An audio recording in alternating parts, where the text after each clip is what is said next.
6 മണിക്കൂറിൽ 24 കിലോമീറ്റർ ചുറ്റളവിൽ 3 വീടുകളിലായി 5 മനുഷ്യരെ അടിച്ചടിച്ച് കൊന്നൊടുക്കിയ ഒരു ഫ്രീ ഫയർ ഗെയിം കണക്കെ ഒരുത്തന്റെ പൈശാചിക പാതകയാത്ര. അല്ലെങ്കിൽ തന്നെ അർബുദ പടർച്ചയിൽ റേഡിയേഷൻ ചികിത്സയിൽ ആകെ ദുർബലപ്പെട്ട അമ്മയെ ഷാളിൽ കറക്കി താഴെ തറയിലടിച്ചു തുടങ്ങിയതാണ് ആ കൊലവെറി. കൊലച്ചോറ് പോലെ വാങ്ങിയ കുഴിമന്തിക്ക് പിന്നെ ചിരിക്കാൻ മാത്രം അറിയുന്ന ഒരു തുടുത്ത കവിൾ 13-കാരൻ കൂടപ്പിറപ്പ്, ഇഷ്ടപ്പെട്ട് കൂടെ കൂടിയ ഒരു പാവം പെൺകുട്ടി, വല്യച്ഛൻ, വയോധിക.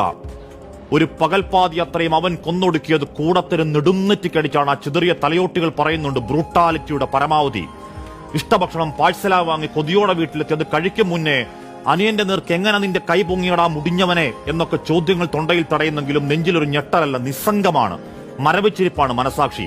അശനിവാദം പിടിച്ച ഈ പുതിയ വർഷം 24 പൂർത്തിയാക്കി 25 പുലർന്നെ ആ പാതിരാവിൽ തുടങ്ങി 2 മാസം കഷ്ടിച്ച് പൂർത്തിയാകുമ്പോൾ കണ്ട അരുംകൊലകൾ, മലവെള്ളം പോലെ കുത്തിപ്പാഞ്ഞ മനുഷ്യരക്തത്തിന്റെ കണക്കെടുത്താൽ തലച്ചോറ് പെരുക്കുന്ന പെരുക്കപ്പട്ടികയാണ്.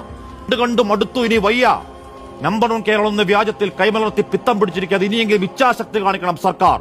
ആ സർക്കാരും സംഘടനകളും ക്ഷേത്ര മഹല്ല് പള്ളിക്കമ്മിറ്റികളും മനുഷ്യത്വം ചോരാത്ത മനുഷ്യരും ചേർന്ന് ഈ മുടിഞ്ഞ കാലത്തോട് അവസാനത്തെ യുദ്ധം പ്രഖ്യാപിക്കുന്നില്ലെങ്കിൽ കാത്തിരിക്കണം കേരളം സൈക്കോകൾ മരണം നൃത്തമാടുന്ന നാശകാലം ചാവുദിനങ്ങൾ.